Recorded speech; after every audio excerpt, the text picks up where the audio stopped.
warahmatullahi wabarakatuh.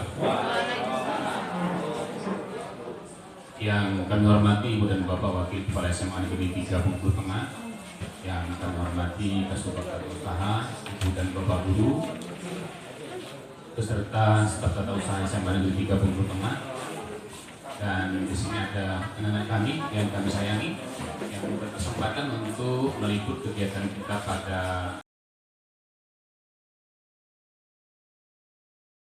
organisasi budaya positif dari calon guru penggerak SMA Negeri 3 Bengkulu Tengah. Bersyukur kita panjatkan kehadirat Allah Subhanahu wa Ta'ala, yang mana sampai saat ini kita diberi kesempatan untuk hadir dalam rangka memenuhi undangan yang sudah disampaikan oleh Wakil Kepala Sekolah Bidang Humas kemarin. Alhamdulillah kita semua yang hadir dan kali ini dalam keadaan sehat walafiat. Salawat dan salam lalu kita sampaikan kepada junjungan kita Nabi besar Muhammad Sallallahu Alaihi Wasallam. Allahumma shalli ala sayyidina Muhammad wa ala ali sayyidina Muhammad.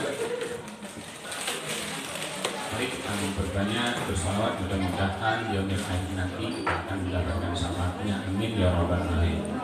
Dalam satu agenda kita hari ini ada sosialisasi dari guru penggerak tentang budaya positif.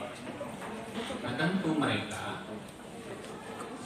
sudah mendapatkan ilmu yang sudah dipaparkan oleh pemateri-pemateri selama mereka mengikuti kegiatan pendampingan calon guru penggerak.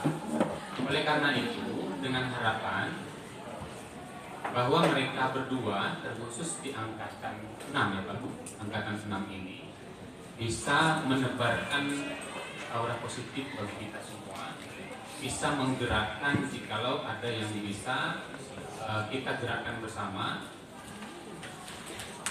bisa menumbuhkan semangat kita, bisa memotivasi kita yang mungkin kadang-kadang juga ada waktunya kita agak sedikit kendor.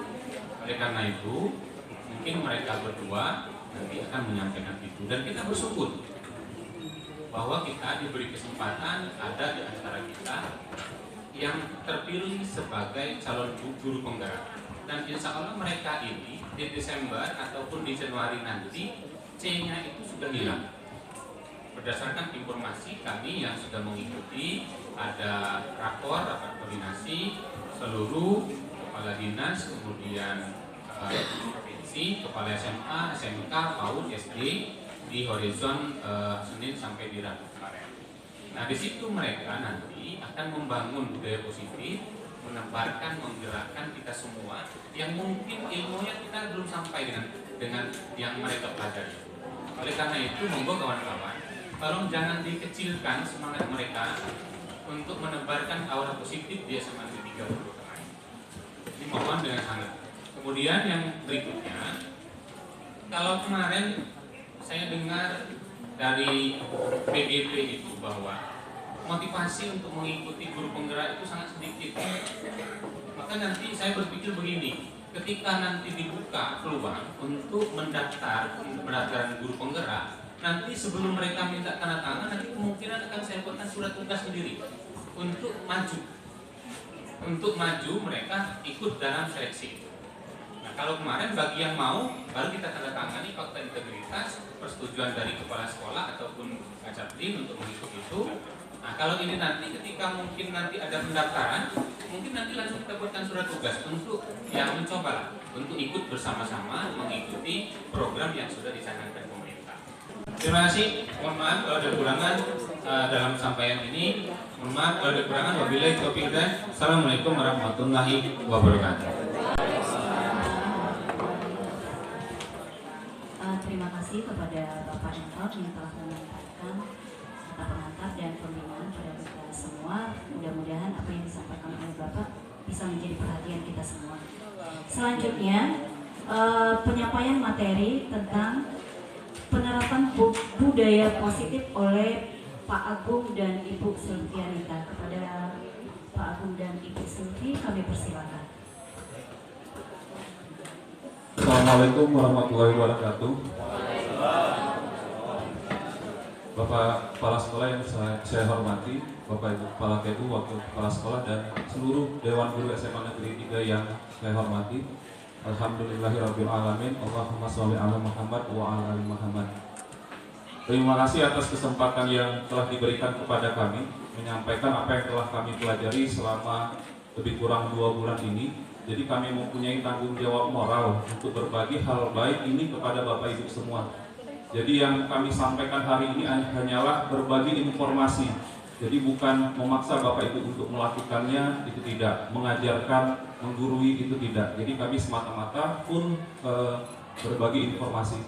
Kalaupun nanti apa yang kami sampaikan ini menurut Bapak Ibu baik dan ingin dijalankan, itu kami persilakan dan sangat diharapkan. Tapi kalaupun nanti ini tidak bisa kita jalankan, ya itu kembali kepada individu kita masing-masing. Materi di awal nanti akan disampaikan oleh Ibu Silvi terlebih dahulu.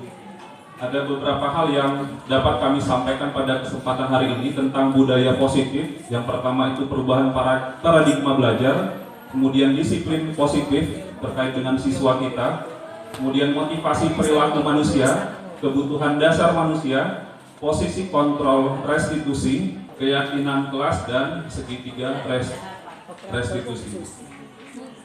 Jadi sedikit saya sampaikan tur di awal. Kenapa budaya positif ini disampaikan? Kenapa saya berpikir sekarang? Kenapa pihak kementerian meminta kami untuk menyampaikan ini? Jujur kalau kami boleh berbagi perasaan kepada Bapak Ibu, ketika mempelajari modul 1.4 inilah, modul budaya positif inilah, saya dan Ibu Silvi, kalau boleh saya pinjam kalimat Ibu Silvi yang dia utarakan, Ibu Silvi merasa tertampar ketika setelah mengetahui isi materi budaya positif. Ternyata banyak hal yang saya dan Ibu Silvi lakukan itu salah, tidak tepat.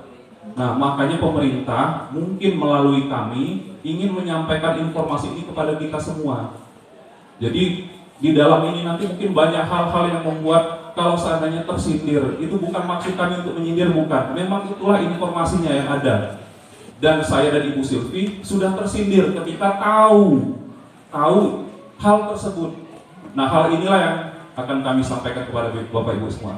Jadi seandainya apa yang ada di dalam sini terjadi di sini, itu bukan maksud kami untuk menunjukkan kesalahan kita semua, bukan.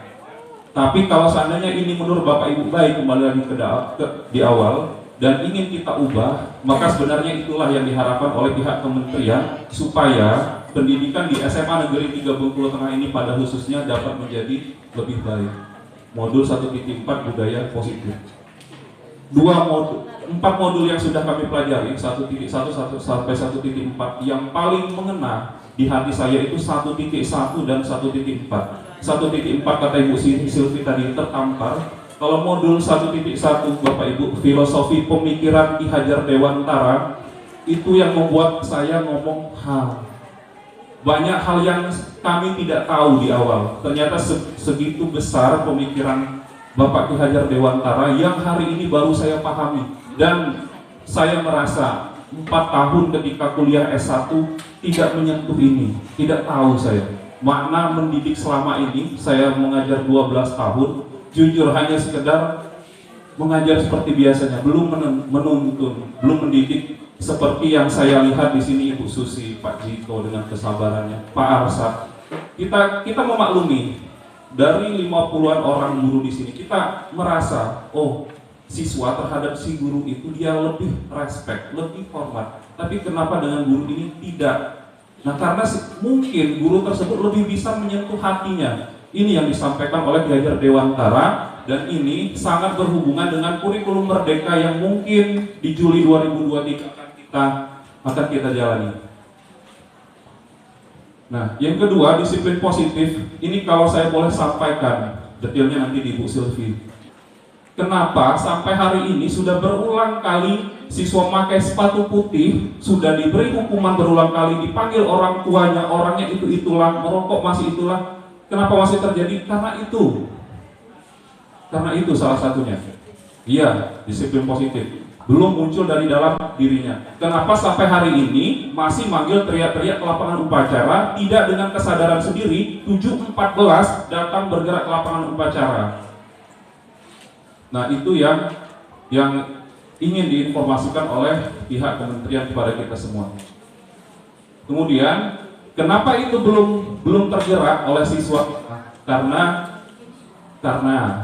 ya motivasi perilaku manusianya belum kita ketahui sebagai guru.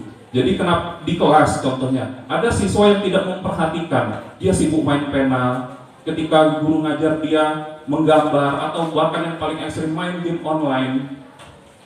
Kenapa itu sampai terjadi? Karena kita perlu tahu motivasi kenapa dia melakukan itu. Motivasinya, kebutuhan dasarnya, apa yang tidak terpenuhi oleh dari siswa tersebut. Ini yang coba disampaikan kepada kita semua. Nah, ketika itu terjadi, pelanggaran itu terjadi, kita punya peraturan sekolah pelanggaran. Yang kita lakukan sudah baik, sudah maksimal, membina, menasehati. Tapi pertanyaannya, kenapa terulang? Selalu terulang. Bapak Ibu guru kita, baik guru maupun BK, mungkin sudah capek urat lehernya ngomong ke siswa tersebut seolah tidak ada jeranya. Tidak ada jeranya. Apa yang kurang, yang tidak kita ketahui, nanti dalam khusus materi ini disampaikan oleh Silvi. Jadi saya ngambil yang 4 yang pertama. Ibu Silvi 3 yang terakhir, ditambah 1 yang filosofi pemikiran Ki Hajar Dewantara. Jadi saya 4, Ibu Silvi 4. Jadi yang dapat kita lakukan adalah melalui restitusi. Nah, di sini poin inilah, posisi kontrol restitusi inilah yang mungkin saya berpesan kepada Bapak ketika materi posisi kontrol, tolong kita refleksikan diri kita masing-masing, kita berada di posisi yang mana? Apakah 1, 2, 3, 4, yang mana? Level terendah atau yang tertinggi? Kalaupun kita masih berada di level terendah 1 ataupun 2, jangan berkecil hati. Dan itu tadi maksud kami tidak ada maksud kami untuk menyindir. Ya, mari kita berubah menjadi lebih baik. Nah, restitusi tersebut akan dapat mudah dijalankan ketika kita semua, terutama ini wali kelas, bisa dilakukan oleh guru mata pelajaran dan wali kelas. Ketika telah membuat keyakinan kelas, Bapak Ibu, saya sedikit mau sampaikan, kita tidak lagi berorientasi pada hukuman. Jadi kita meminta siswa melakukan sesuatu agar mereka tergerak berdasarkan keyakinannya, motivasi intrinsiknya, bukan paksaan dari luar. Selama ini itu yang terjadi, paksaan dari luar, disiplin yang kita lakukan. Sekarang dicoba digugah dari dalamnya, motivasi intrinsiknya. Nah, ketika pelanggaran itu terjadi, bagaimana cara supaya semoga ini bisa berhasil, supaya tidak terulang tanpa harus memunculkan rasa benci, rasa emosi negatif dari siswa kepada kita, pada guru, tanpa harus muncul hal tersebut. Siswa kalau dimarahi, siapapun kalau dimarahi, pasti akan sebenarnya balik marah, benci. Cuman karena guru dia tidak berani. Bencinya pun kadang tidak diutarakan, dia simpan saja. Cuma dalam hatinya, ampun maling yang belajar ke ibu itu. Pas tamat SMA, 4-5 tahun sudah jadi orang, malah ibu itu. Nah itu yang kita hindari. Pas ketemu dengan bapak ini, dia senang. Karena apa? Karena ada kenangan positif yang ditinggalkan oleh guru tersebut kepada siswanya. Nah ini yang ingin kami bagi kepada bapak ibu semua pada pagi hari ini. Semoga kita dapat menerimanya dengan pemikiran terbuka, dengan lapang dada, dan semoga ini menjadi bagian proses perubahan kebaikan yang ada di SMA Negeri 3 Bengkulu Tengah. Itu harapan kita semua. Terima kasih, saya akhiri. Assalamualaikum warahmatullahi wabarakatuh.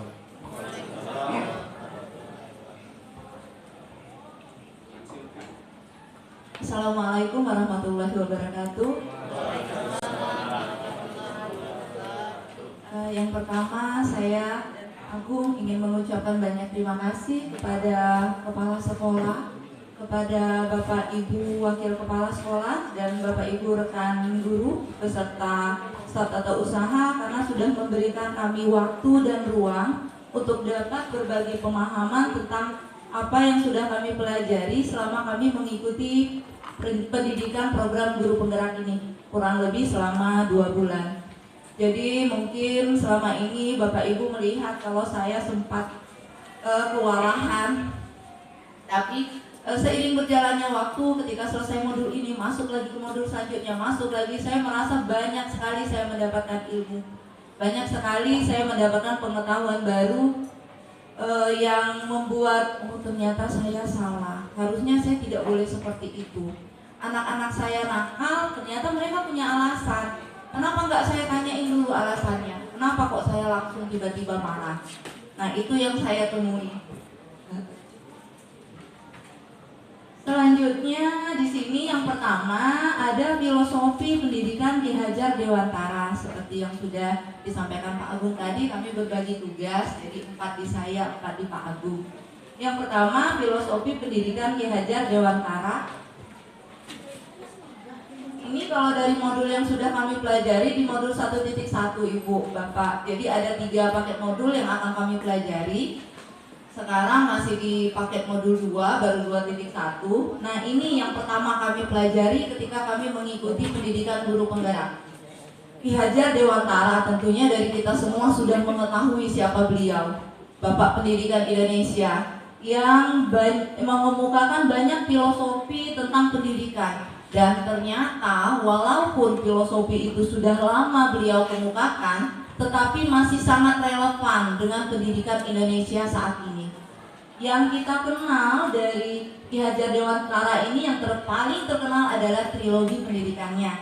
Ada yang Ing Ngarso Sungtulodo, di depan kita memberikan teladan, kemudian Ing Madio Mangkarso, di tengah kita bekerja dan terus berkarya, dan Uri Handayani, dari belakang kita memberikan dorongan. Nah, ada beberapa filosofi dari pendidikan Ki Hajar Dewantara. Yang pertama, pendidikan adalah menuntun. Jadi menuntun, bukan menuntut. Kita sebagai seorang guru menurut Ki Hajar Dewantara hanya menuntun tumbuh kembangnya kodrat anak. Kita tidak bisa merubah anak harus menjadi seperti yang kita mau. Kita mengikuti kodratnya. Jadi kodrat itu ada 2, ada kodrat alam dan kodrat zaman. Kodrat alam itu yang berkaitan dengan lingkungan anak. Lingkungan ia dibesarkan, lingkungan ia bermain, kemudian pola asuh orang tuanya, kita nggak mungkin merubah itu. Kemudian yang kedua kodrat zaman. Nah, ini berhubungan atau berkaitan dengan kemajuan teknologi. Sekarang anak-anak kita ini udah nggak bisa jauh dari yang namanya smartphone. Salah nggak mereka? Enggak. Itu adalah kodrat zamannya mereka. Tergantung kita bagaimana menuntun ini, bahwa smartphone ini nggak cuma untuk bersosial media, nak. Smartphone ini tidak cuma untuk kalian bermain game, tetapi kita bisa memakai smartphone ini untuk belajar. Misalnya, saya punya link e-modul nih. Nah, saya kasih ke anak, nah kalian buka modul ini pakai smartphone-nya ya. Nanti di modul ini kalian bisa belajar dengan melihat gambar. Kalian bisa belajar dari ada videonya juga. Jadi anak akan bisa lebih bebas memilih kebutuhan mereka, mau belajar dengan cara apa. Jadi sekali lagi kita sebagai guru hanya menuntun, tidak menuntut. Di sini juga saya merasa tersindir Bapak Ibu. Selama ini saya menuntut, anak harus bisa. Anak harus ikut gaya mengajar saya. Anak gak boleh protes. Padahal tidak seperti itu. Kemudian filosofi yang kedua, menghamba pada murid. Menghamba di sini bukan dalam artian kita menghamba seperti kita menghamba pada Tuhan, tidak. Menghamba pada murid adalah bagaimana kita memuliakan murid-murid kita.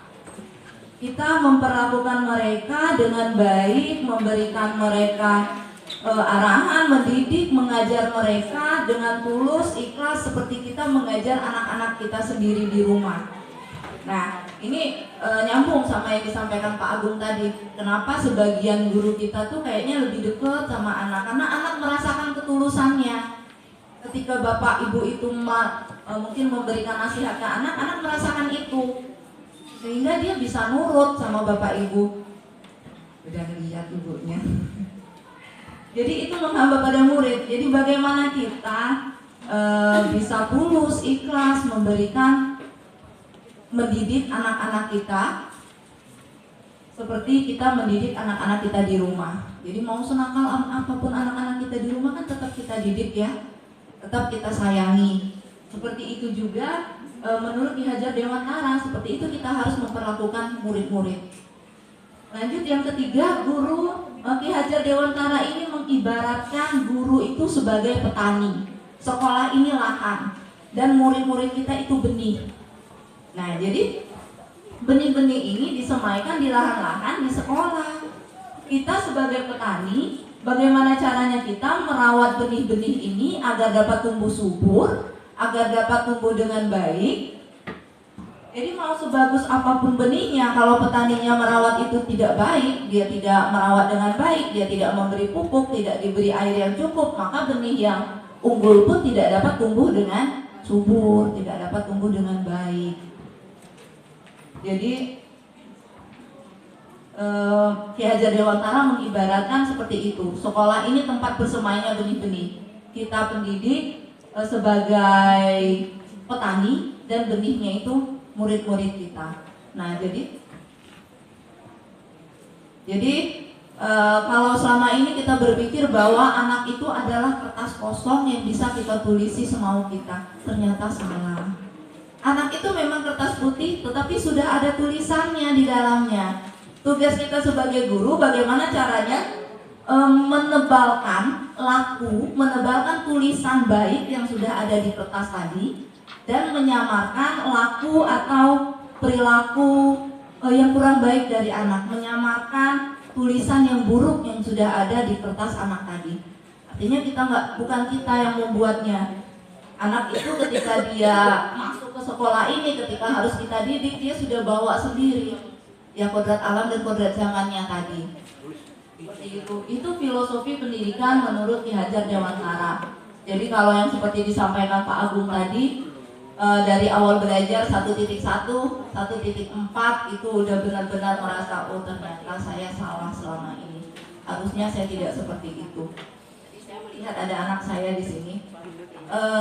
Jadi kalau di kelas pun sudah mulai saya terapkan Bapak Ibu. Terakhir saya ada marah itu di kelasnya Mem Lili. Karena dari awal saya masuk, saya ngajar, anak itu ribut, begelut sama temennya sampai akhirnya mereka berantem ya Bu. Nah di situ saya marah. Setelah itu nyesalnya minta ampun Bapak Ibu. Harusnya saya nggak marah, harusnya saya tanya dulu mereka tuh berantem kenapa. Akhirnya besoknya anaknya saya panggil, saya ajak ngomong baik-baik, dikemukakan alasannya seperti itu. Nah itu nanti kita ketemu di setiap restitusi, bahwa setiap anak melakukan sesuatu itu pasti ada alasannya. Itu untuk filosofi pendidikan Ki Hajar Dewantara. Selanjutnya dari paradigma perubahan belajar akan disampaikan oleh Pak Agung. Silakan Pak.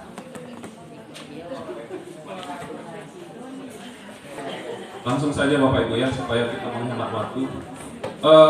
Saya yakin bersama-sama pasti berniat untuk menegakkan disiplin di sekolah ini, terutama pasca pandemi COVID, dan itu menjadi lebih berat. Nah sekarang kita minta untuk mensetel ulang dulu makna disiplin yang seperti apa yang ingin kita lakukan. Selama ini ketika mendengarkan kata disiplin, yang terbayang di benak kita itu kan menegakkan peraturan. Masuk 7.15, lewat dari 7.15 tidak boleh. Sepatu kita adalah hitam, tidak boleh putihnya. Jadi identik dengan menegakkan peraturan. Kebanyakan orang akan menghubungkan kata disiplin dengan tata tertib, teratur, patuh pada peraturan. Itu baru disebut disiplin. Kalau tidak nurut, tidak patuh, tidak sesuai peraturan, kita sebut tidak disiplin. Kata disiplin juga sering dihubungkan dengan hukuman, padahal itu sungguh berbeda. Karena belajar tentang disiplin positif tidak harus dengan memberi hukuman. Justru itu adalah salah satu alternatif terakhir, dan kalau perlu tidak digunakan sama sekali. Jadi sekarang, makanya tadi di awal saya bilang, disiplin 7.15 datang ke lapangan upacara selama ini kan lewat eksternal. katakanlah dalam tanda kutip kasarnya paksaan, kita teriak-teriak, tidak muncul dari dalam diri mereka sendiri. Nah sekarang termasuk juga tadi contohnya sudah tahu pakai sepatu hitam, kenapa masih pakai sepatu putih? Nah sekarang pertanyaannya, yang memegang kontrol itu siapa? Guru atau siswa terhadap peraturan itu tadi? Sudah ada peraturannya, tidak diikuti, kita sebut tidak disiplin. Pertanyaan besarnya yang akan kita lihat, siapa pemegang posisi kontrol disiplin tersebut? Dalam budaya kita, makna kata disiplin dimaknai menjadi sesuatu yang dilakukan seseorang pada orang lain untuk mendapatkan kepatuhan.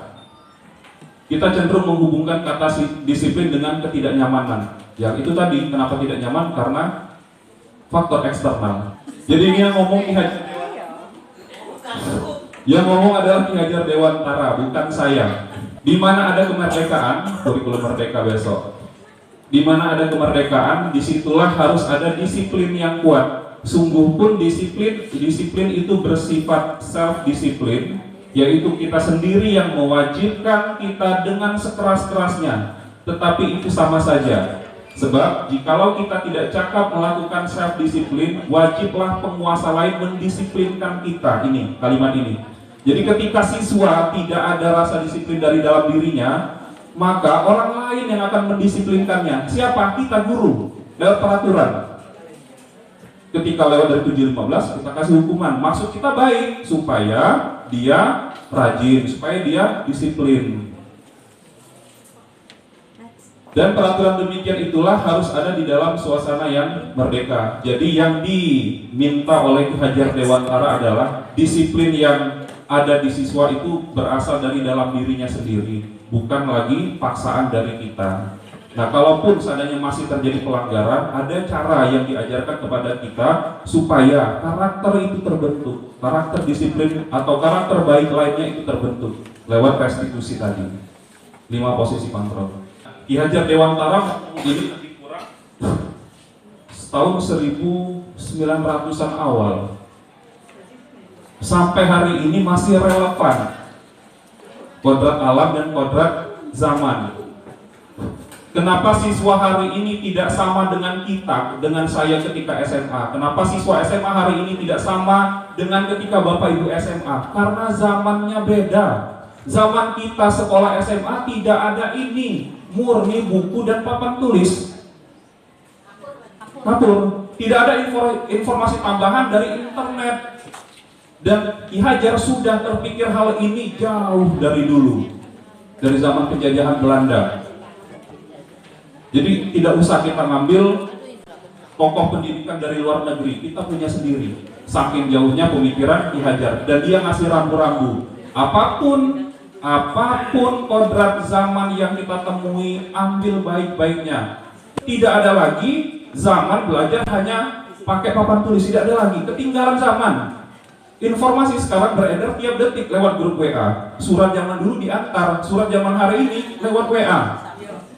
Memang zamannya tidak bisa kita lawan. Nah sekarang yang bisa kita lakukan menyesuaikan kondisi, adaptasi, pintar-pintar kita. Itu maksud Ibu Silvi tadi menuntun siswa tadi.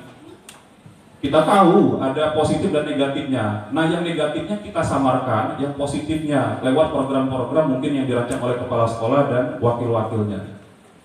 Dan ketika program itu dilancarkan, sangat baik, diharapkan kalau ada masukan dari Bapak Ibu semua, baru kita berkolaborasi namanya.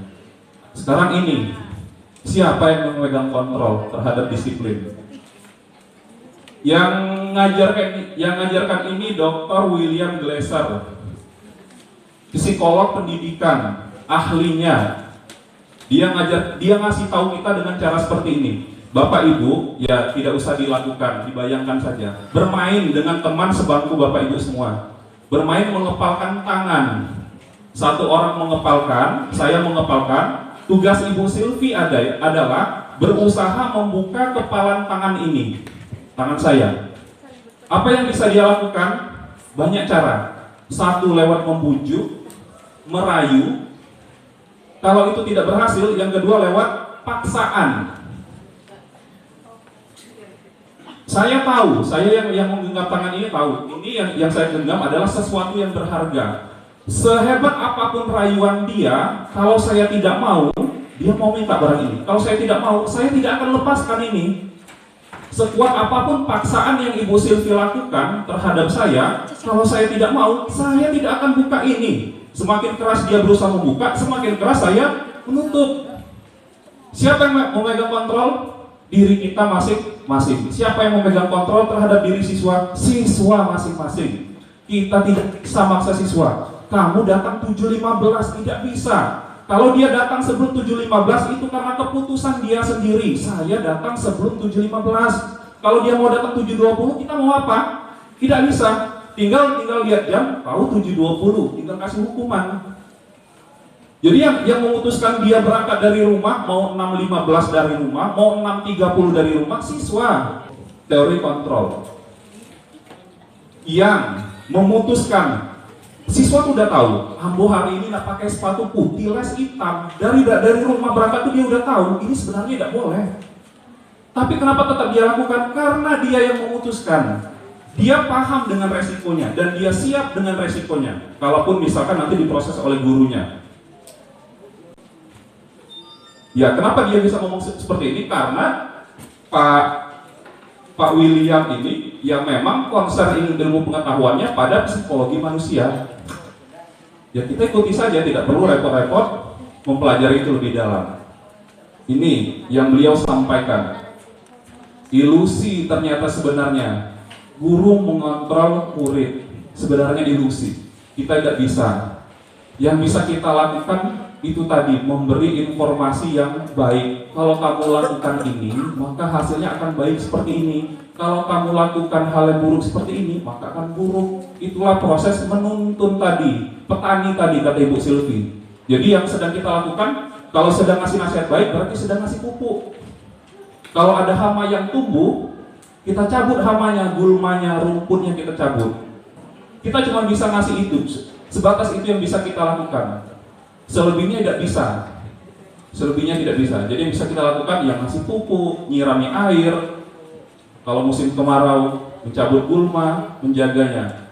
Nah, seberapa maksimal dia, ya tergantung dari kodrat alam dan kodrat zamannya. Ya kalau siswa tersebut bibit unggul, diperlakukan dengan baik, maka hasilnya wajar kalau maksimal. Sekarang kalau siswanya unggul, siswanya baik, ternyata kita sebagai petani tidak baik, berarti kita tahu apa yang harus diubah. Ilusi bahwa kritik dan membuat orang merasa bersalah dapat menguatkan karakter. Jadi mengkritik itu tidak disarankan. Yang disarankan adalah menyemangati, mensupport. Kalaupun ada kesalahan dalam proses pembelajarannya atau proses kita menjalankan suatu program sekolah besok-besok ke depan, ya kita evaluasi bersama, saling support. Jangan justru dibuat merasa bersalah, jangan dikritik. Ketika orang yang dikritik tersebut menerima kritikan, yang dia rasakan adalah emosi negatif. Mungkin Bapak Ibu pernah mengalami. Makin dikritik justru makin ditinggalkan, kerjakan lagi kau. Ya kan, makin tidak peduli yang muncul kan. Tapi coba dibalik disupport, dirangkul. Kalau kalimat Ibu Susi sering yang dia katakan, dirangkul, didekati, diajak ngomong baik-baik. Jadi kita sepakati bersama di ruangan ini. Kalaupun nanti program-program apapun ke depannya ada yang salah, mari kita saling support, jangan saling menyalahkan. Kemudian ilusi bahwa orang dewasa memiliki hak untuk memaksa, nggak bisa. Ubahlah bagaimana Anda melihat dunia, bagaimana Anda berpikir tentang manusia. Ubahlah paradigma Anda, skema pemahaman dan penjelasan aspek-aspek tertentu tentang realitas. Jadi ya kalau mau cepat berubah di sekolah ini, ya paradigmanya 55 orang di ruangan ini, mari kita ubah sama-sama, kita tinggalkan yang lama. Yang lama ini, yang kiri yang lama, stimulus respon, yang baru yang sebelah kan, saya duduk biar Capsek bisa nampak. Yang baru teori kontrol. Yang lama, realitas kebutuhan kita sama. Yang baru, realitas kita berbeda-beda. Siswa sekarang kalau ditanya cita-cita tamat SMA mau jadi apa? Kalau dulu saya produk SMA tahun 2000-an, anak 80-an, 87, yang ada pilihan pekerjaan zaman dulu hanya polisi, guru, PNS, itu kan, cuma itu. Kalau sekarang beda, karena beda, ya berarti hal-hal yang mereka butuhkan untuk perkembangan dirinya juga berbeda. Mereka tidak butuh lagi apa yang kita pelajari tahun 90-an dulu, karena zamannya sudah beda. Makanya besok kurikulum Merdeka Belajar adalah pembelajaran yang berdiferensiasi. Kebutuhan murid ternyata beda-beda, dan itu kita diminta sebagai guru mengakomodir perbedaan tersebut. Saya pikir pada awalnya susah, baru 1 minggu ini masuk modul itu ternyata tidak sesusah yang dibayangkan. 33 murid berarti 33 cara mengajar. Nah, ternyata tidak seperti itu. Tetap sama, 1 jamnya 90 menit, cuman pendekatannya yang berbeda. Ternyata sangat sederhana. Tapi yang saya dapatkan hanya baru sebatas mungkin fokus di RPP ya, administrasi mengubah KI-KD menjadi itu, ya kan, perubahan istilah itu kan.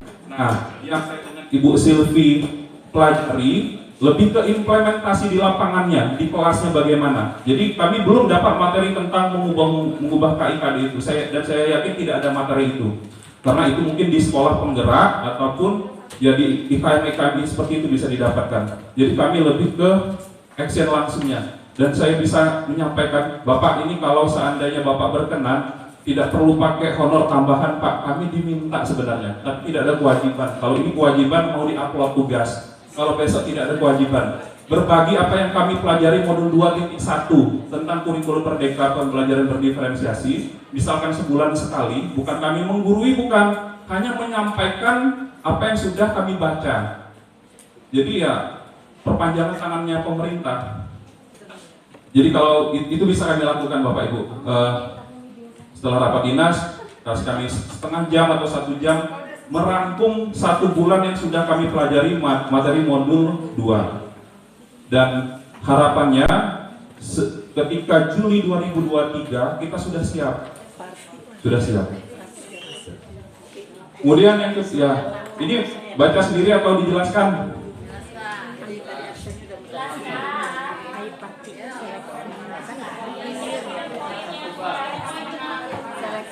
Ya.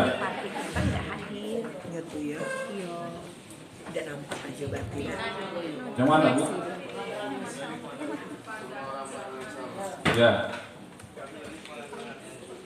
Yang lama, orang lain bisa mengontrol saya. Yang baru, hanya Anda yang bisa mengontrol diri Anda sendiri. Itu nanti materi Bu Silvi ada, Bu, lebih dalam. Nah, ini juga Ibu Silvi sebenarnya. Perilaku buruk dilihat sebagai suatu kesalahan. Selama ini kan kalau ada siswa nakal, kita hanya melihatnya, oh itu salah, itu benar, itu bagus, itu salah. Ternyata ada tujuannya. Kenapa siswa tersebut melakukan itu? Karena mereka mau memenuhi kebutuhan dasar mereka sebagai manusia. Materi berikutnya. Oh iya, itu saya. Jadi kenapa mereka berperilaku seperti itu? Semua perilaku ada alasannya. Mereka sedang memenuhi kebutuhan dasarnya yang minta kita penuhi. Nah, makanya di kurikulum Merdeka pembelajaran berdiferensiasi, kita akan memenuhi kebutuhan siswa yang beda-beda tersebut, diferen tersebut. Makanya pagi tadi Pak Ijal ngomong, baru sampai megang map, turun dari mobil ngomong, Bu, aku bawa fotokopian seleksi KSN. Ternyata orang Jogja begini ya. Ternyata orang mereka bla bla bla bla bla. Saya mau ngomong tadi, Meng Elvi juga di sebelah ngomong panjang lebar. Saya mau ngomong tapi saya mau nahan. Tapi saya tahan. Saya mau ngomong seperti ini. Itulah sebenarnya pembelajaran berdiferensiasi. Di awal yang orang Jogja lakukan itu, mereka mengidentifikasi dulu gaya belajar siswanya, minat siswanya apa, diketahui dulu, baru kemudian kita sesuaikan. Makanya beda dengan yang selama ini kita lakukan. Ya, nanti lebih dalam. Ya, Pak.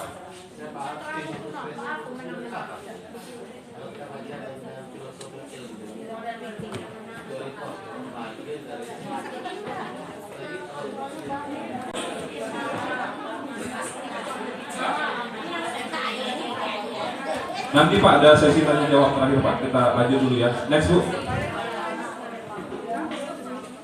Nah, ini 3 motivasi perilaku manusia. Jadi kenapa siswa itu patuh dengan peraturan kita? Alasannya cuma 1, untuk menghindari ketidaknyamanan atau hukuman. Bisa jadi itu. Atau bisa jadi yang kedua, untuk mendapatkan imbalan atau penghargaan dari orang lain. Makanya dia mau nurut dengan kita. Nah, kamu buat PR ini, kerjakan bagus, nanti tujuannya baik loh. Nanti kamu bisa mengerjakan soal seleksi masuk perguruan tinggi dengan baik. Kalau nilaimu bagus, maka raportmu bagus, maka itu akan memudahkanmu masuk perguruan tinggi. Karena ada sesuatu yang dia cari. Kalau sesuatu itu sesuai dengan dia, maka akan dia lakukan. Kalau tidak sesuai dengan dia, tidak akan dia lakukan. Begitu juga dengan yang pertama tadi. Kenapa dia patuh? Ya mungkin di sebagian siswa yang lain karena semata-mata ya karena dia sangat rendah tadi, semata-mata menghindari hukuman. Atau yang ketiga, untuk menjadi orang yang mereka inginkan dan menghargai diri sendiri dengan nilai-nilai yang mereka percaya. Pernahkah Anda berada dalam sebuah situasi di mana Anda sengaja melakukan sesuatu yang menyakitkan bagi Anda, bahkan bertabrakan dengan penghargaan dari orang lain? Mungkin kita pernah mengalami situasi ini. Mengapa Anda tetap memilih melakukannya, padahal Anda tahu akibatnya akan menyakitkan? Anda mungkin akan dikecam secara sosial, bahkan mungkin ada kerugian secara finansial. Apa prinsip-prinsip yang Anda perjuangkan dan Anda lindungi? Saat itu Anda sedang menjadi orang seperti apa? Jawabannya kenapa? Karena kontrolnya berada pada diri kita sendiri. Mau apapun keadaannya, kalau itu sudah kita yakini, maka kita lakukan. Berkorban finansial tidak masalah, pulang capek tidak masalah, pulang lebih sore dibanding teman-teman yang lain tidak masalah, karena dia punya nilai dari dalam dirinya sendiri yang dia yakini. Dan itulah yang sedang kita usahakan sama-sama untuk dimunculkan kepada siswa kita. Apa perbedaan hukuman, konsekuensi, dan restitusi yang nanti akan disampaikan oleh Ibu Silvi? Dalam menjalankan peraturan ataupun keyakinan kelas atau keyakinan sekolah, bila mana ada suatu pelanggaran, tentunya sesuatu harus terjadi. Ya kalau ada pelanggaran berarti harus ada sesuatu yang terjadi. Untuk itu kita perlu meninjau ulang tindakan penegakan peraturan atau keyakinan kelas atau sekolah kita selama ini. Tindakan terhadap suatu pelanggaran pada umumnya berbentuk hukuman atau konsekuensi.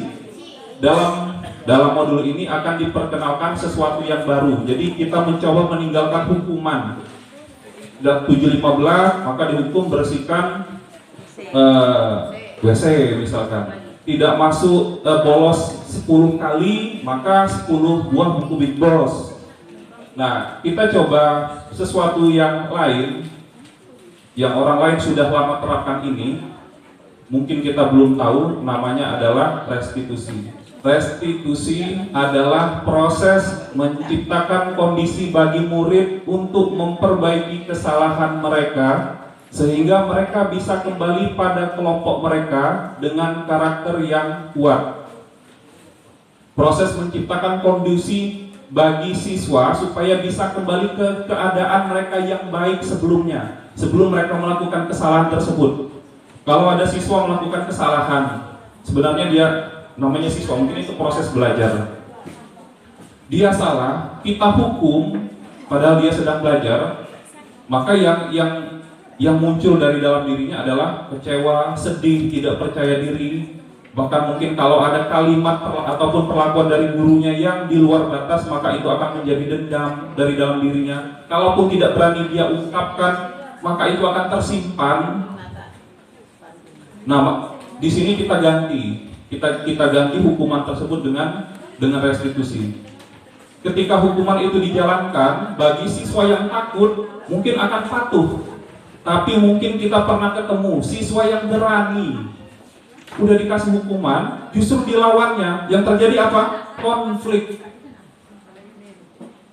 Yang terjadi malah makin melawan. Dan ketika makin melawan, apakah peraturan bisa ditegakkan? Jawabannya tidak. Ya, ujung-ujungnya dikeluarkan. Adakah perbedaan antara hukuman dan konsekuensi? Bila sama, di mana persamaannya? Bila berbeda, di mana perbedaannya? Hukuman pasti tidak terencana, pasti spontan, dan tidak terukur. Takutnya kalau sudah melebihi ukuran, yang tersisa di siswa adalah luka di dalam hatinya, perasaan negatif, kecewa, benci, dan sebagainya. Itu kalau hukuman tidak terencana. Bedanya dengan restitusi, terencana, tahu batasannya. Ya boleh kalau mau sambil dibaca. Konsekuensi paragraf yang atas sudah terencana atau sudah disepakati. Keyakinan kelas sudah dibahas dan disetujui oleh murid dan guru. Ini untuk wali kelas dan juga diterapkan di guru mata pelajaran. Umumnya bentuk konsekuensi dibuat oleh pihak guru atau sekolah dan murid sudah mengetahui sebelumnya konsekuensi yang akan diterima bila ada pelanggaran. Pada konsekuensi murid tetap dibuat tidak nyaman untuk jangka waktu yang pendek. Jadi masih agak mending, konsekuensi itu agak mending. Catatannya, kata kuncinya adalah buat kesepakatan terlebih dahulu. Contoh.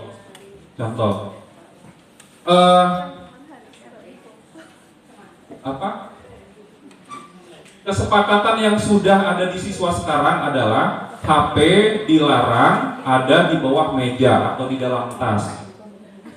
Bila masih ada, maka ada konsekuensinya. Itu masih mending. Nah, seperti itu konsekuensi. Jadi disepakati dulu. Contoh, di jam Bapak jam fisika 2 jam tidak boleh keluar apapun alasannya. Kalau mau kencing-kencinglah dulu sekarang. Jadi ketika belajar fokus belajar. Nah, siswa sudah tahu dan sudah sepakat terlebih dahulu. Kalaupun mereka melanggar, mereka sudah tahu konsekuensinya. Jadi terencana dan terukur. Konsekuensinya ini. Saya dan Ibu Silvi sudah pelan-pelan, belum bisa maksimal karena keterbatasan waktu dan tenaga. Capek memang. Sekarang sedang pelan-pelan membuat kesepakatan kelas itu dalam bentuk keyakinan kelas. Dan yang bikin saya terkejut adalah di 10 IPA 1, wali kelasnya Ibu Vina sedang ngajar, kan kelasnya bagus, ada tempelan-tempelan aksesorisnya, ada kalimat-kalimatnya kan. Nah, salah satunya tempelannya adalah di sana tertulis poin keyakinan kelas. Ibu Vina buat poin keyakinan kelas, tapi saya yakin itu hasil download dari internet. Saya ngomong ke siswa seperti ini sudah bagus, ini benar, tapi Bapak yakin pasti Ibu Vina tidak sengaja, atau mungkin kalian yang ngeprint ini tanpa sepengetahuan Ibu Vina. Nanti kita akan bahas ini lebih dalam ya. Jadi di 10 IPA 1 sudah ada poin keyakinan kelas, 11 IPA 1 sudah, kelasnya Ibu Silvi sudah. Dan sekarang Bapak Ibu, saya terasa manfaatnya, tidak capek. Membina siswa sekarang itu tidak capek. Ya, keyakinan kelas lebih dalam akan dibahas oleh Ibu Silvi. Penggantinya peraturan-peraturan kelas, penggantinya hukuman. Enaknya. Ini yang penting saja, tidak lebar saya sampaikan. Saya mau bilang yang pertama, penghargaan itu menghukum. Yang ngomong bukan saya, psikolog. Penghargaan itu menghukum. Kenapa? Selama ini kita berpikir penghargaan bagus, tapi kenapa penghargaan menghukum? Saya share saja, nanti Bapak Ibu baca. Alasannya di bawah itu yang panjang. Kenapa saya sampaikan? Karena ini poin penting. Yang kedua, nanti Bapak Ibu baca saja. Penghargaan tidak efektif.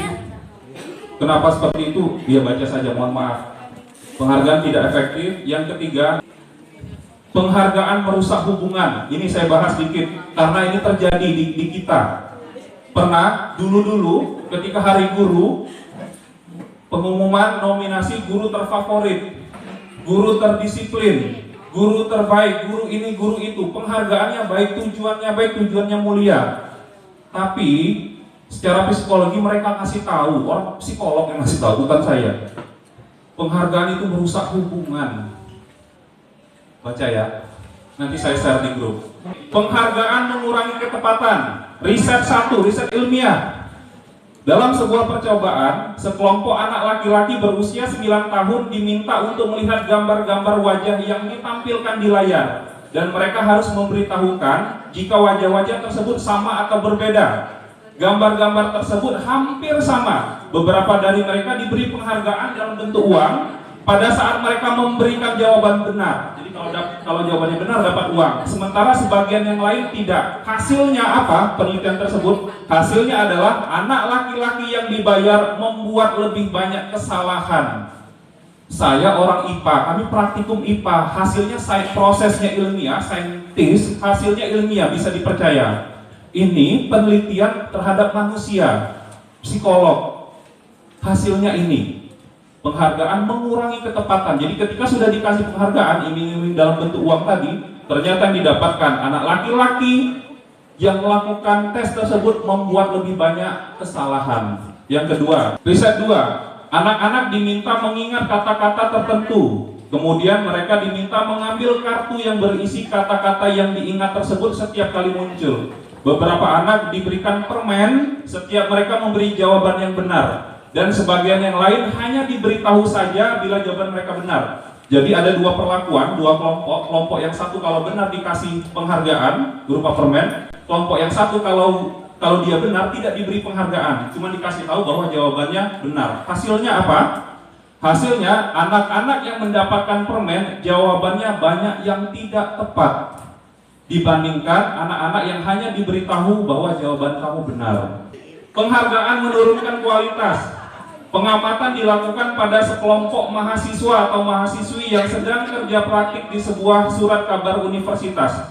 Saat itu mereka sedang belajar menuliskan sebuah artikel tentang sebuah judul berita utama.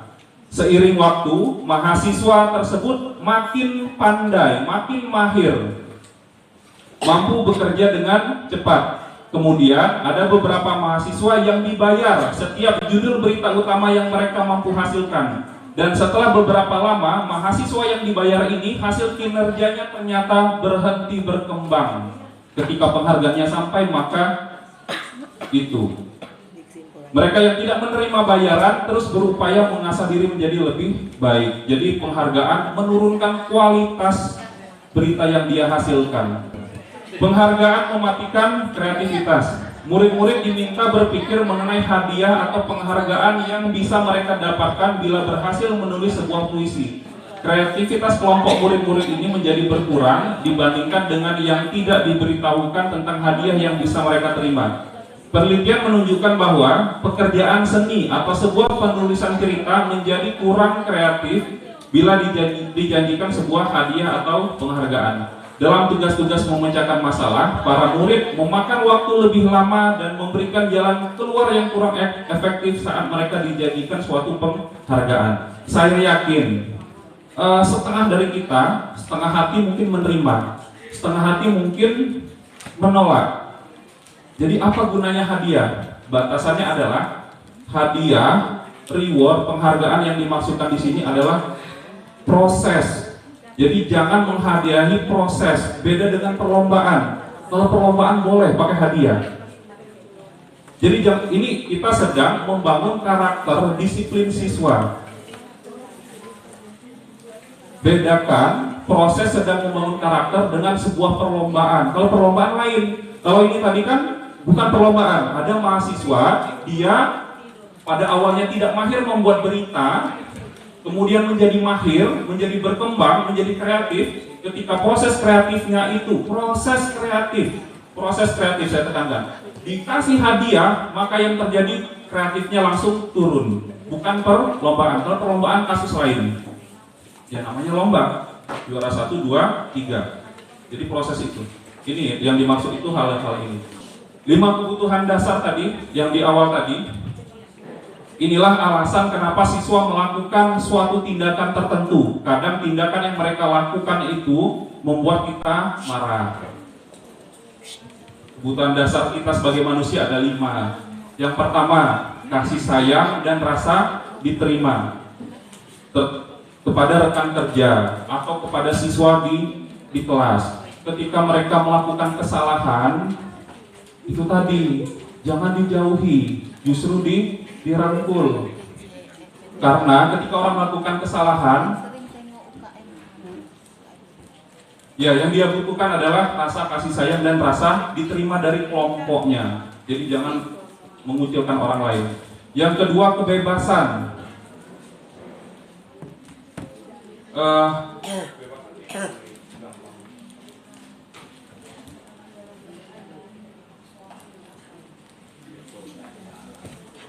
Nanti yang kurang Ibu Silvi saja ya, Prof.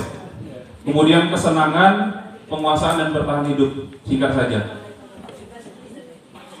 Kalau ada waktu lain yang lebih lapang, mungkin boleh saya meluangkan waktu Ibu Silvi, kita diskusi sama-sama, baik formal ataupun informal, kami bersedia tentu saja.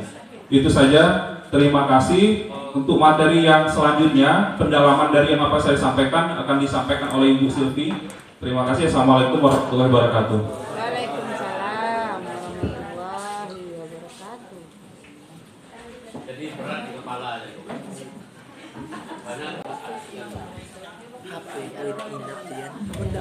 Baik, Bapak Ibu, saya akan melanjutkan untuk disiplin positif. Di sini ada keyakinan kelas. Nah, untuk merubah sesuatu, untuk menerapkan disiplin positif atau budaya positif di sekolah, tentunya kita harus memulai dari hal-hal yang kecil dulu. Kita bisa memulai dengan berubah di kelas. Berubah di kelas ini maksudnya kita membentuk suatu keyakinan kelas. Sebelum kita membentuk keyakinan kelas, terlebih dahulu kita membuat kesepakatan kelas. Kesepakatan kelas ini dibuat bersama dengan murid. Jadi bedanya kesepakatan keyakinan kelas dengan peraturan. Kalau peraturan ini kan ketika murid masuk ke sekolah ini udah ada peraturannya, mereka tidak dilibatkan. Nah, berbeda dengan keyakinan kelas. Keyakinan kelas ini dibuat dengan melibatkan murid. Jadi kita tanyakan ke murid, kelas seperti apa yang mereka mau. Mereka mau di kelas itu seperti apa. Nah, ini sudah saya coba terapkan di kelas saya. Jadi hampir semua anak mengemukakan, Bu, saya tuh mau di kelas kayak gini. Bu, untuk yang tidak piket itu dikasih dong, Bu, sanksi. Nah, ini anaknya, boleh ditanyakan nanti Bapak Ibu. Jadi kita pertama buat kesepakatan kelasnya dulu. Kesepakatan kelas, kemudian dari kesepakatan kelas ini kita bentuk menjadi keyakinan kelas yang bersifat lebih abstrak daripada peraturan yang lebih rinci dan konkret. Misalnya seperti ini. Salah satu keyakinan kelasnya itu, boleh dibuka? Salah satu keyakinan kelasnya itu mematuhi tata tertib. Nah, kalau di peraturan mematuhi tata tertib itu kan bisa menggunakan pakaian seragam sesuai jadwal. Kemudian data ini keyakinan kelas yang kami buat 10 MIPA 4. Nah, ini anak-anak semua Ibu Bapak yang buat. Anak-anak yang membuat Bapak Ibu seperti itu. Nah, iya, jadi nggak boleh telat ya. Oke, berarti yang pertama datang tepat waktu. Kemudian biar kelasnya bersih, Bu. Piket. Oke, berarti menjaga kebersihan dan lingkungan, kebersihan kelas dan lingkungan sekolah. Bu, kawan kami itu kalau dijelaskan diom aja. Oh, berarti aktif dalam pembelajaran dan tidak ribut di kelas. Kadang tugas itu diminta minggu ini, Bu, tapi dikumpulnya minggu depan. Artinya mereka harus mengerjakan tugas dan mengumpulkan tepat waktu. Kemudian 5S ini senyum, sapa, salam, sopan dan santun, dan yang terakhir mematuhi tata tertib sekolah. Nah, sekarang di kelas itu ketika mereka tidak melakukan keyakinan kelas ini, mereka udah tahu sendiri. Kemarin ada yang tidak piket.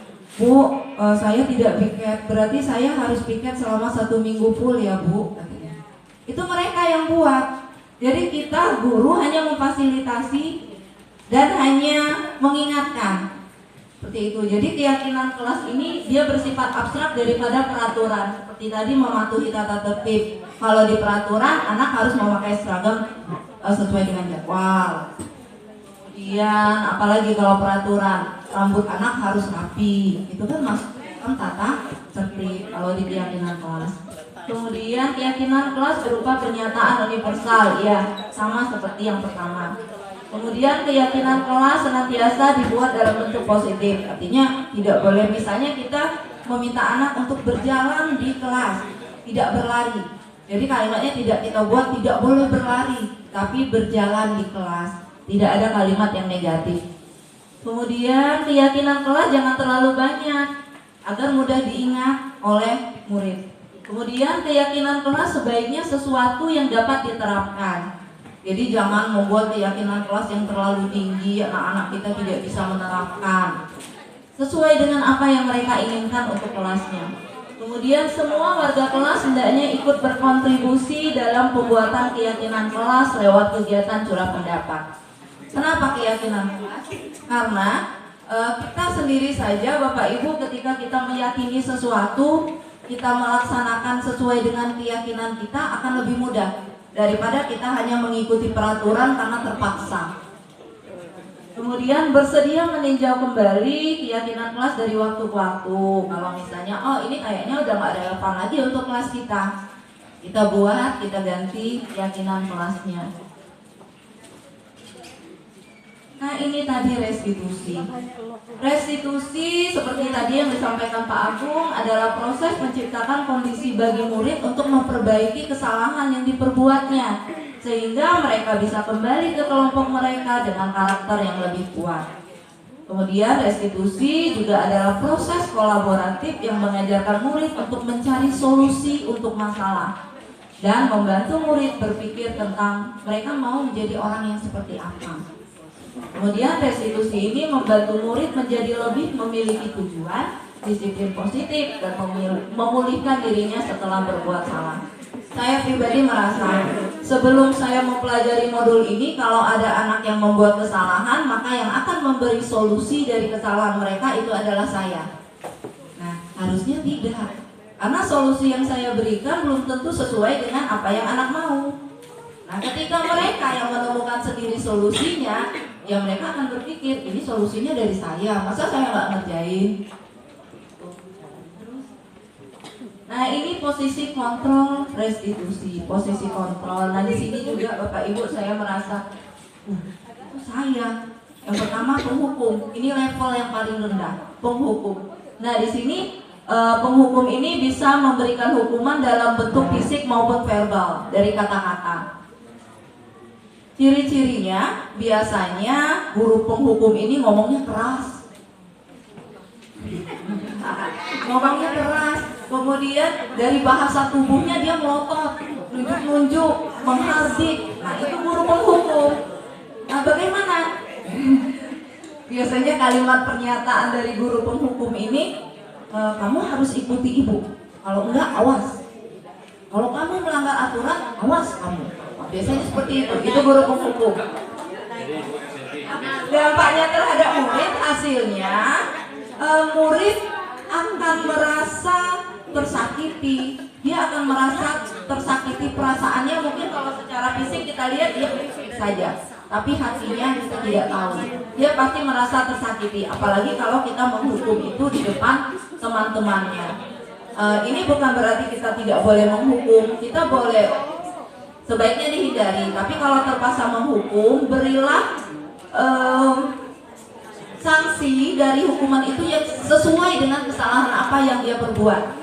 Misalnya, kalau dia terlambat masuk ke kelas, terlambat 5 menit, maka nanti pada saat jam istirahat dia harus diam di kelasnya selama 5 menit. Bukan ketika dia terlambat masuk ke kelas dia membersihkan WC. Hukumannya tidak tepat. Kemudian yang kedua, membuat orang merasa bersalah. Ini di level terendah kedua. Jadi pada posisi kontrol membuat orang merasa bersalah ini, guru biasanya ngomongnya lembut. Ya lembut tapi nyakitin. Jadi misalnya seperti ini, Kak, gara-gara kamu loh ibu kena marah kepala sekolah. Kamu gak kasihan sama orang tuamu di rumah, kerja capek-capek nyari uang, anaknya di sekolah kayak gini. Maksud hati kita tuh menggugah murid, tapi ternyata itu membuat anak merasa menjadi orang yang gagal. Oh saya gagal, saya membuat guru saya kecewa. Ternyata orang tua saya sia-sia aja kerja. Nah ini yang bahaya. Mungkin kalau dihukum tadi dia akan menunjukkan langsung perilaku negatif. Tapi kalau di pembuat orang merasa bersalah ini, anak akan cenderung diam, tapi di dalam hatinya dia malah menjadi anak yang rendah diri. Dia merasa sudah gagal, membuat orang-orang di sekitarnya senang dengan dia. Terus posisi teman. Nah ini yang kadang saya lakukan. Ini di posisi ketiga. Teman ini biasanya guru melakukan pendekatan dengan anak secara persuasif. guru menegur anak dengan ramah. Ya udah nggak apa-apa, nanti ibu bantu. Nah, untuk posisi kontrol ini ada sisi positif, ada sisi negatifnya. Positifnya, anak akan dekat dengan kita. Anak mau nurut sama kita karena dia merasa, oh ibu ini baik nih, bisa dijadiin teman. Tapi sisi negatifnya, ketika harapan mereka itu ke kita tidak bisa kita wujudkan, dia akan kecewa. Oh ibu katanya teman, tapi nggak mau bantu saya. Buktinya nilai saya masih banyak yang tidak tuntas. Anak akan kecewa. Kemudian sisi lain, sisi negatifnya, anak itu hanya dekat, hanya mau mendengarkan guru yang jadi temannya saja, tidak dengan guru lain. Artinya disiplin positif yang diterapkannya itu tidak untuk semua guru. Kemudian, nah ini posisi kontrol yang minimal harusnya kita berada di posisi ini, pemantau, memonitor. Biasanya kalimat pernyataan yang dikemukakan oleh gurunya, apa sih konsekuensinya kalau kamu melakukan itu? Kamu tahu nggak aturan sekolah kita? Nah itu pemantau. Jadi di pemantau ini ya ketika anak melakukan kesalahan dan dia sudah tahu konsekuensinya, tugas kita yang bertanggung jawab untuk memantau anak melaksanakan itu atau tidak. Terus kita pantau sampai sampai murid atau anak benar-benar melaksanakan konsekuensi dari kesalahan yang sudah mereka buat. Dan yang kelima, ini posisi kontrol yang paling ideal untuk kita terapkan, yaitu posisi manajer.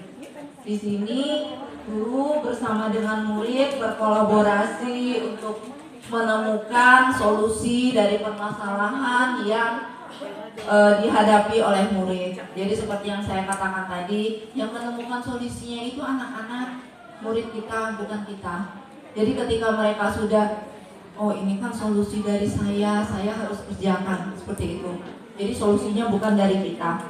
Di posisi manajer ini seharusnya kita berada, guru itu idealnya harusnya berada di posisi manajer.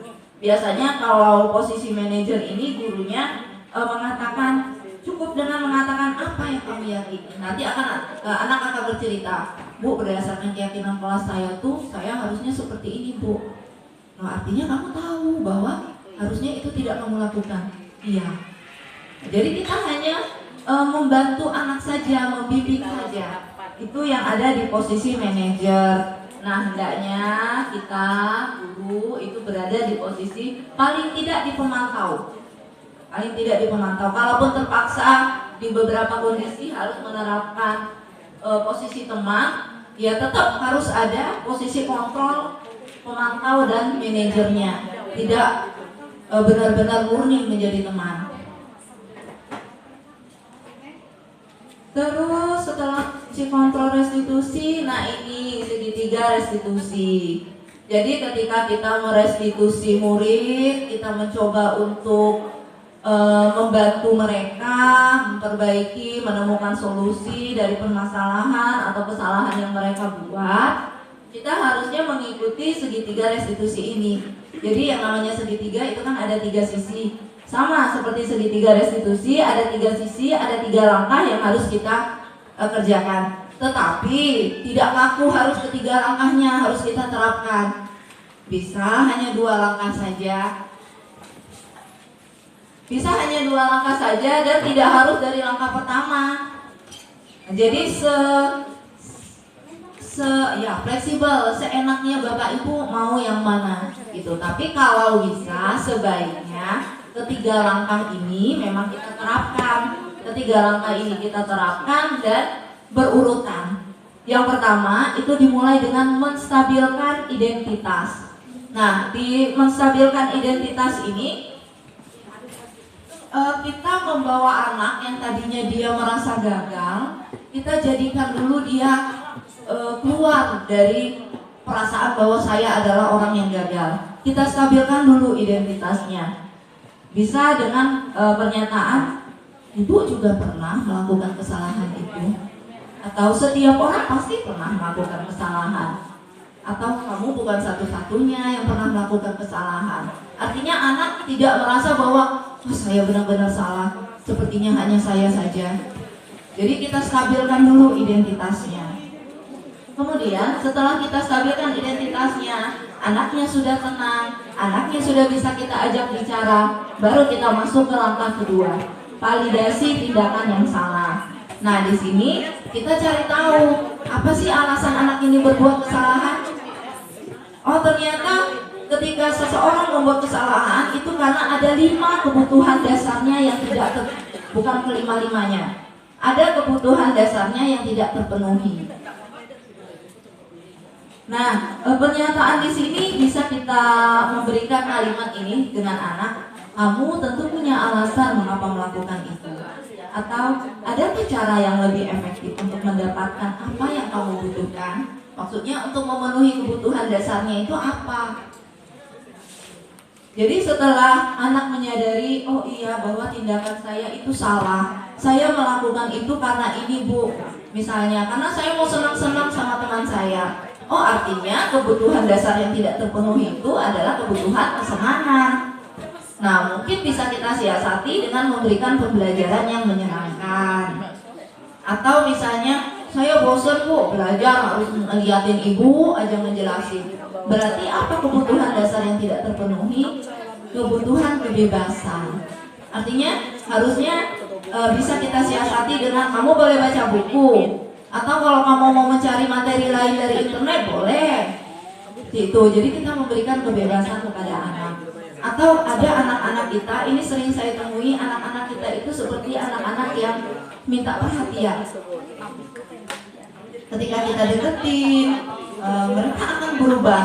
Ini adalah anak-anak yang kebutuhan dasar tidak terpenuhinya, yaitu kasih sayang. Nah, jadi setelah kita tahu apa alasan mereka melakukan itu, Tuhan dasarnya yang mana yang tidak terpenuhi, baru kita masuk ke langkah yang ketiga, yaitu menanyakan keyakinan. Kalau kamu melakukan itu sesuai tidak dengan keyakinan kelas kita? Keyakinan kelas kita keyakinan kelas kita yang mana yang kamu langgar? Nah, nanti misalnya dijawabnya saya tidak mematuhi, saya tidak datang tepat waktu bu. Nah, kamu sudah tahu itu kesalahannya. Terus konsekuensinya seperti apa? Saya akan tetap tinggal di kelas selama 5 menit. Nah, artinya ketika kita menerapkan segitiga restitusi ini, anak sendiri yang akan menemukan solusi dari kesalahan yang mereka buat. Nah, sebenarnya mengurangi pekerjaan kita Bapak Ibu. Bukan kita yang menemukan solusi untuk mereka, bukan kita yang memberikan. Tapi memang pelaksanaan ini tentu butuh waktu. Dan akan lebih baik jika ini dimulai dari wali kelasnya. Ketika ada murid yang bermasalah, bisa kita panggil. Kita panggil dan kita coba terapkan segitiga restitusi. Nah, sebenarnya ini sudah kita terapkan Pak Agung ya. Ada di videonya, cuma karena keterbatasan waktu tidak mungkin untuk kami tampilkan. Kalau ada Bapak Ibu yang mau melihat silahkan. Ada di saya dan Pak Agung. Sebenarnya memang pada awalnya hanya untuk mengumpulkan tugas, tapi lama-kelamaan berasa, oh iya ternyata ketika ini diterapkan memang terlihat perubahan di diri anak. Terlihat toh, mungkin karena itu tadi, karena mereka yang menemukan solusinya, jadi mereka merasa ya mungkin setidak-tidaknya mereka malu kalau tidak melakukan itu karena solusi itu dari mereka.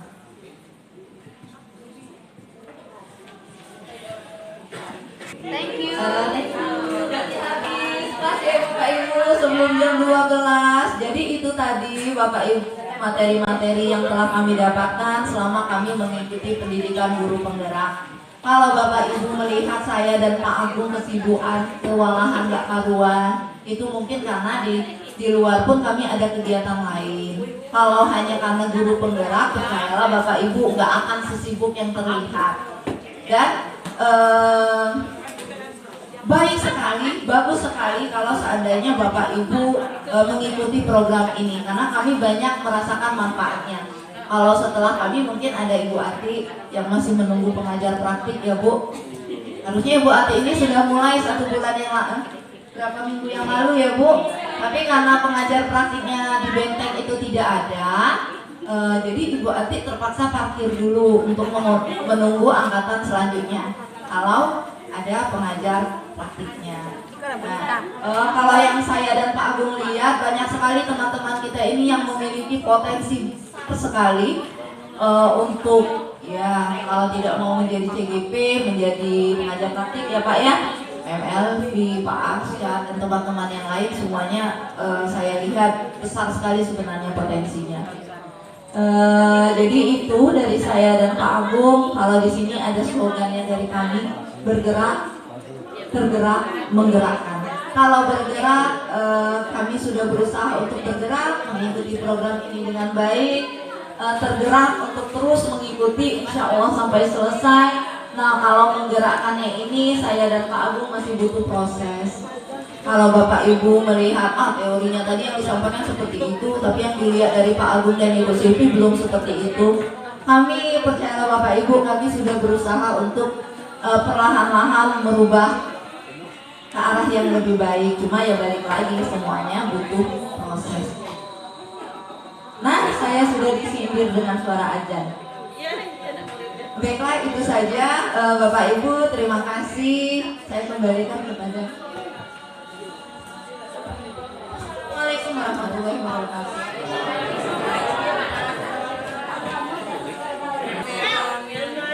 Bapak dan Ibu, jika ada pertanyaan Bu Silvi dan Pak Agung berkaitan dengan materi tadi, kita tunda dulu. Untuk saat ini kita isoma dulu.